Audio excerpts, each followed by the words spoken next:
Hello from the Channel studio in London and welcome to another edition of Foreign Dispatches, the programme that takes you around the world in 25 minutes. I'm Teniola Oyetayo. On the programme this week, brace for wartime reality, Ukrainian children return to school in person, plus millions displaced by conflicts in Sudan struggle under increasing financial pressure.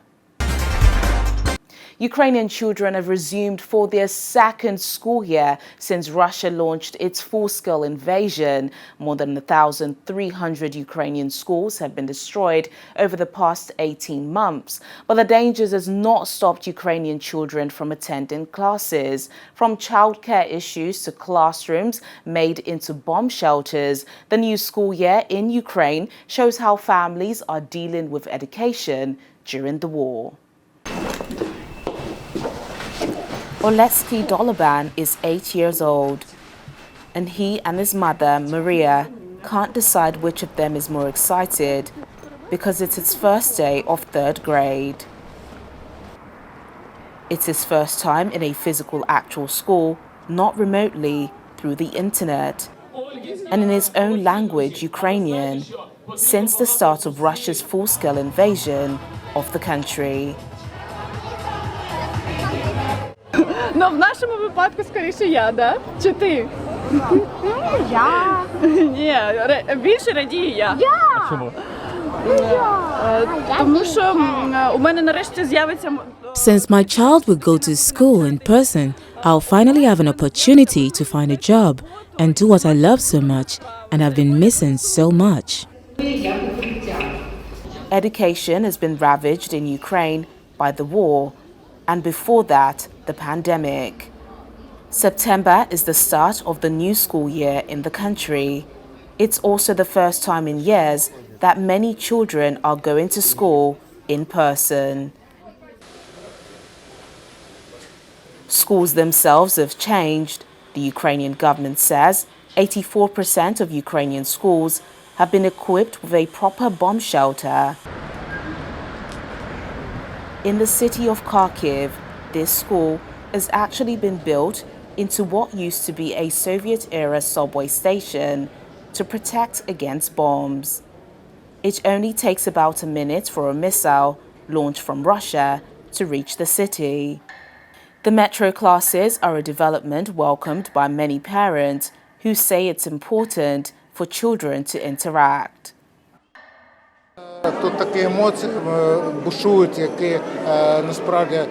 Emotions are running high today. We've not experienced anything like that in Kharkiv for quite some time because a frontline city. Before that, it was a coronavirus pandemic.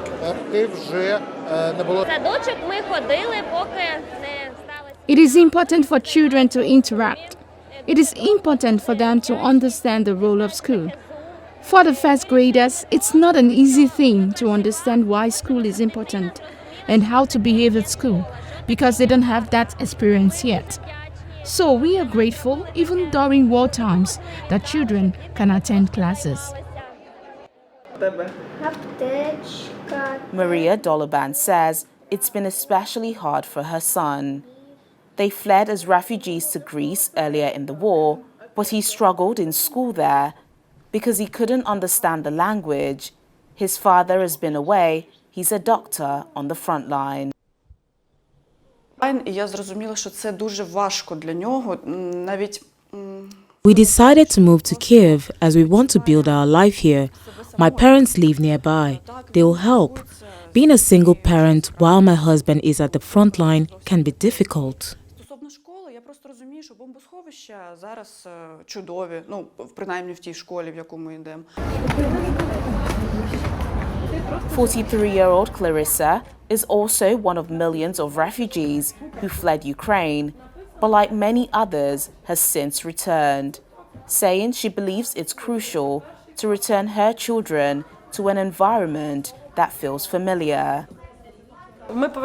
I'm not sure that this war will end soon, and we need to act according to the realities, no matter what. This is a question of comfort of my child, because when a child is separated from his father, from grandmothers and grandfathers, it is hard for him. He doesn't understand why this is happening.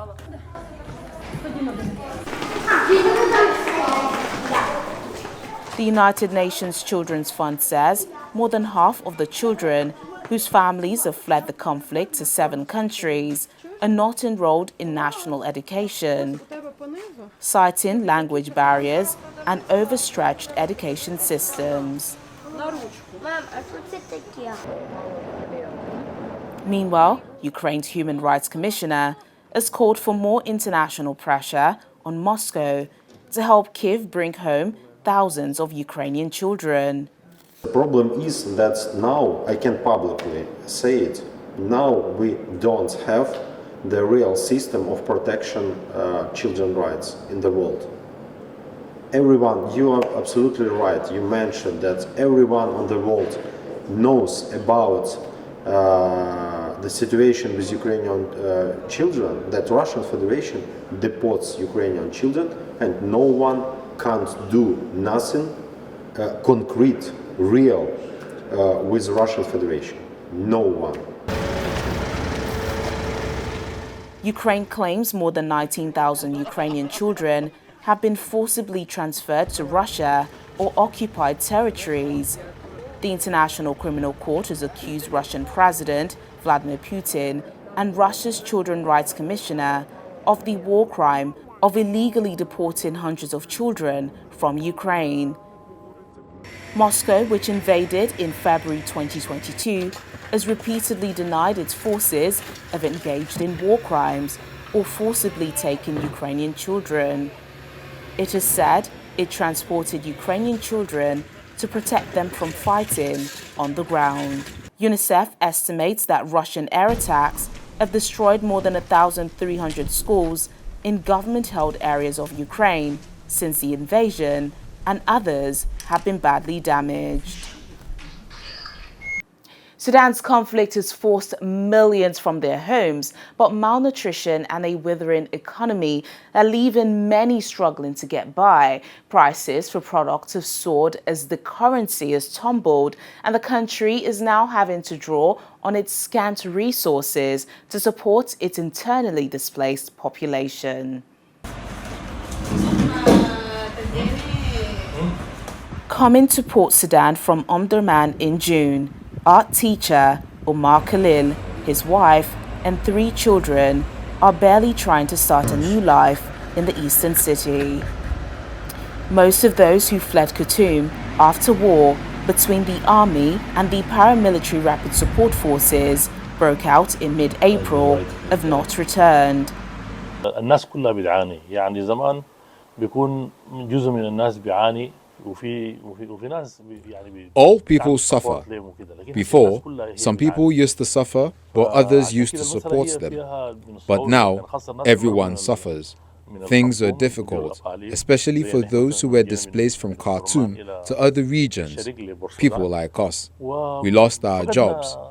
I used to work in private schools, in more than 3 educational institutions, and my wife is also a teacher in the same field.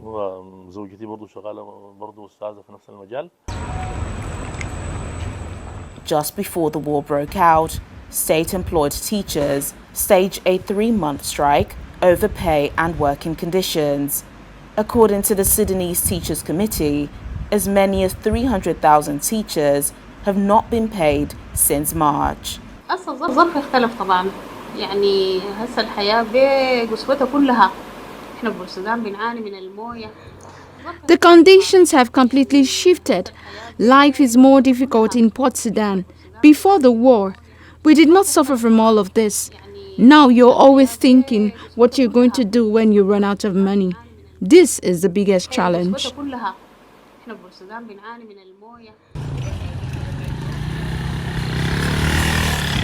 More than 5.25 million of Sudan's 49 million people have been uprooted since the fighting erupted, according to UN figures.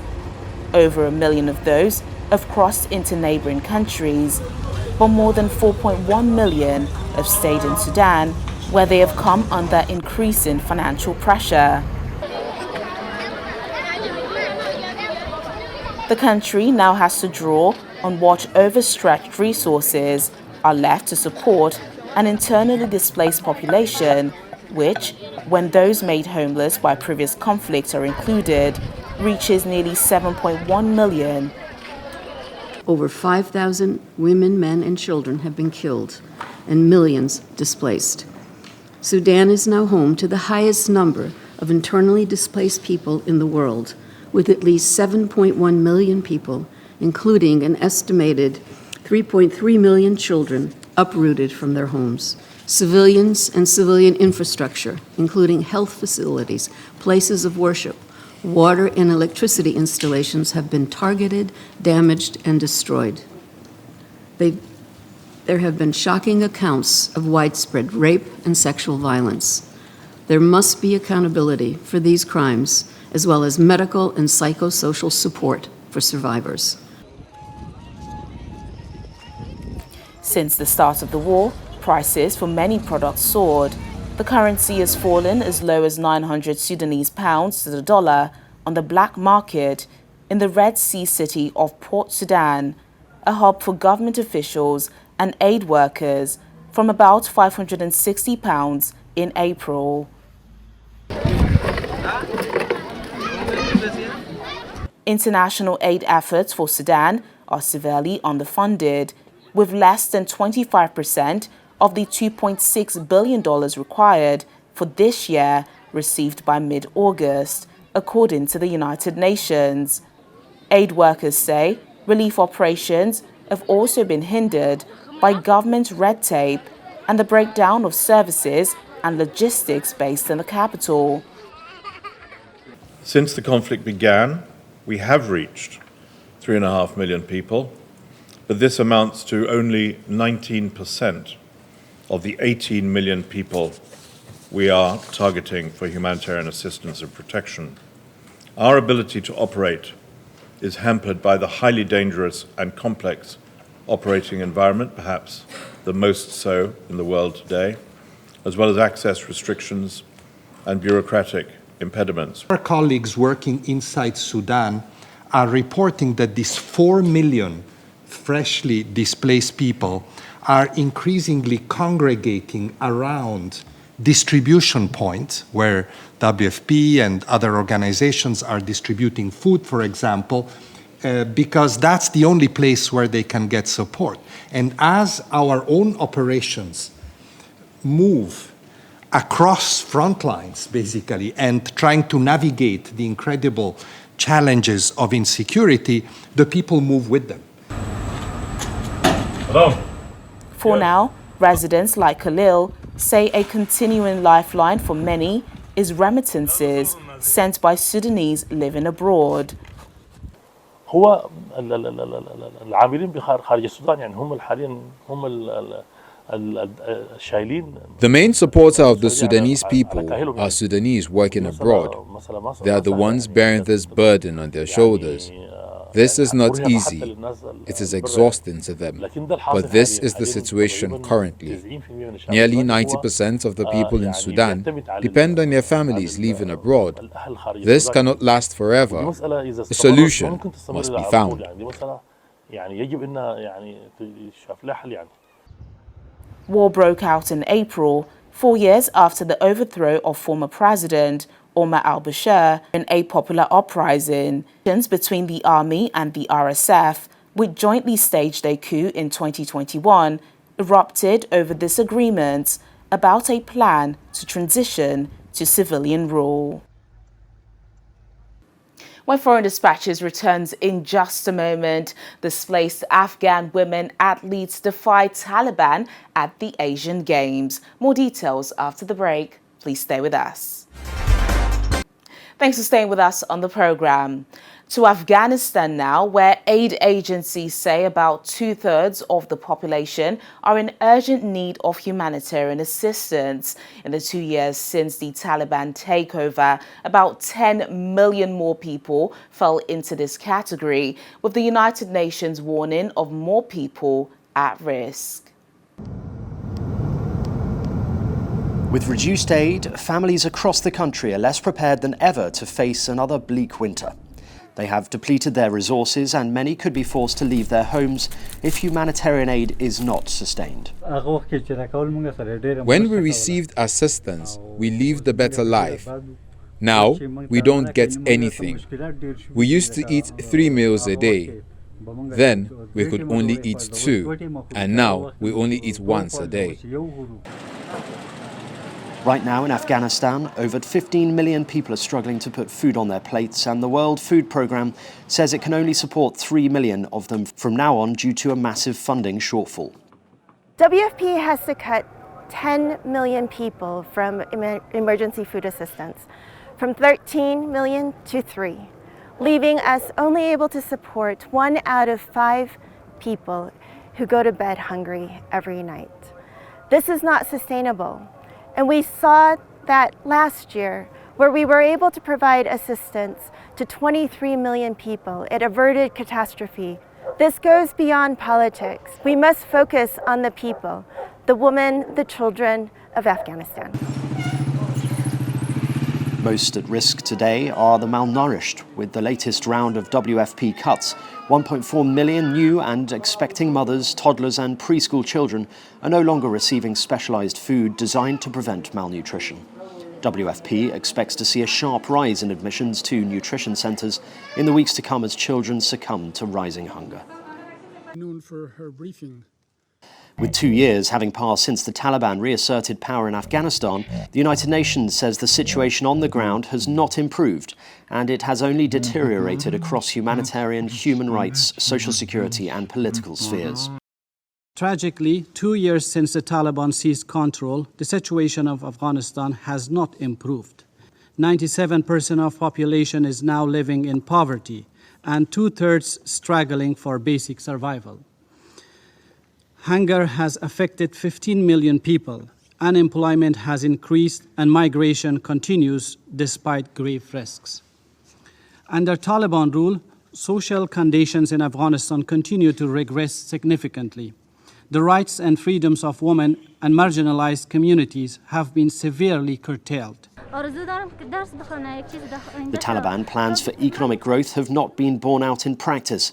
The suspension of most international aid and the freezing of access to Afghanistan's foreign exchange reserves have had serious economic consequences. In June last year, the UN Security Council estimated that the Afghan economy had contracted by 30% to 40% since the Taliban takeover. In defiance of the Taliban government's restrictions on women, a team of Afghanistan women who fled the country in 2021 have assembled for their first Asian Games. Though separated from families and scattered across Asia, the volleyballers say they want to give hope to women athletes left behind in their homeland. Wearing the traditional colours of red, black and green, a team of Afghan women prepare for their first Asian Games in defiance of the Taliban government's antipathy towards female sport.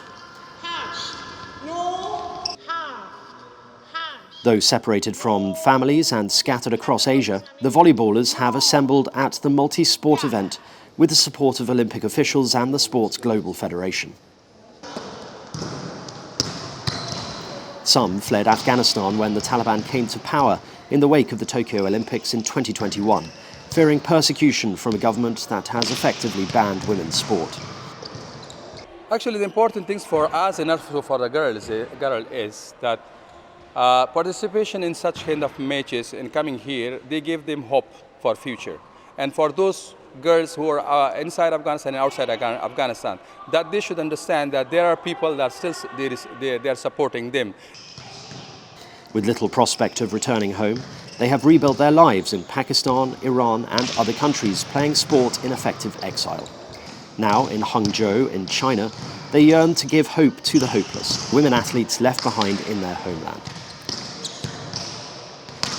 But we hope that everything will change in Afghanistan, and one day all those women who are still in Afghanistan and they hope to be a part of the team here with these girls. So we hope that everything will change and the Taliban even accept the women, but it will take time. It's my big wish that maybe one day I hope that every woman's girl can sport in their own country and in a peace with so friendly with each other. It's my hope and it's my wish.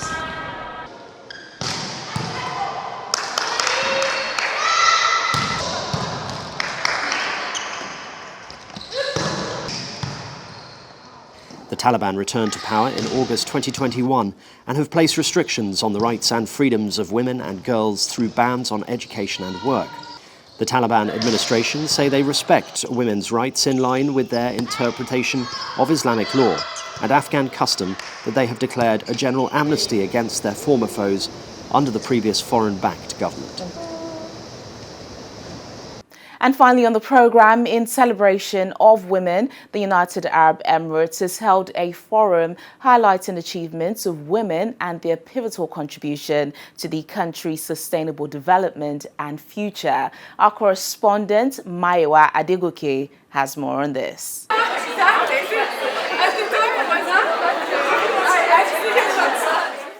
Women from different nations resident in the United Arab Emirates gather at this forum celebrating Emirati nationals who are breaking stereotypes and redefining what it means to be Arab women.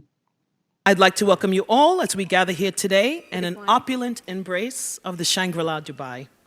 Speaking on a panel are accomplished Emirati women, including the first ever female aircraft engineer, first Arab Emirati female PhD holder in smart leadership and emotional intelligence, and one of the youngest female serial tech entrepreneurs in the region, who all share their experiences as women in the Arab world.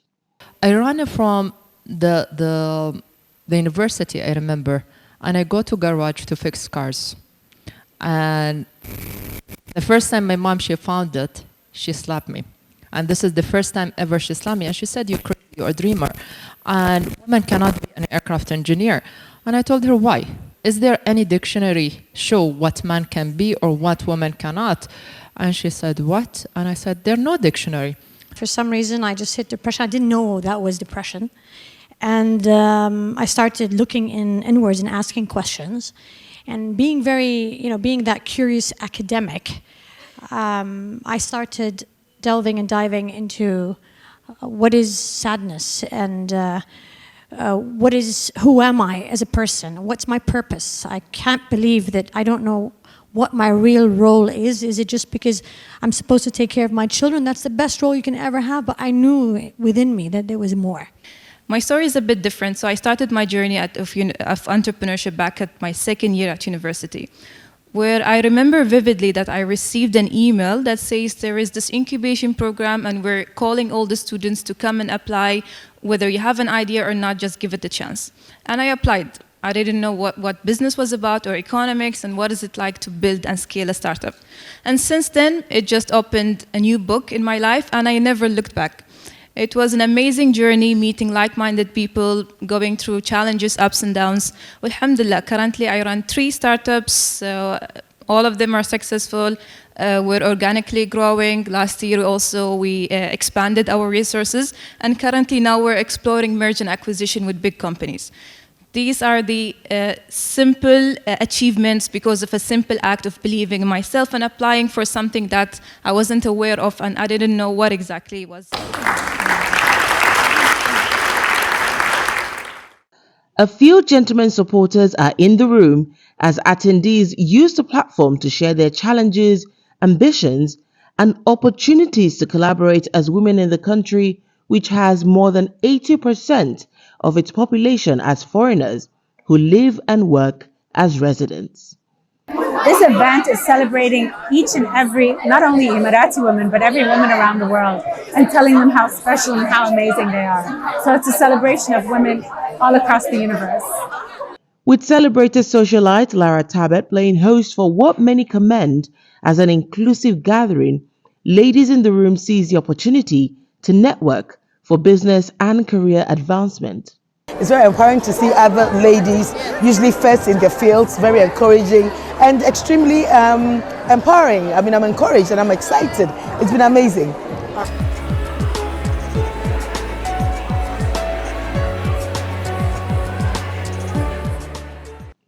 From Dubai in the United Arab Emirates, Maya Wadigoke for Channels Television.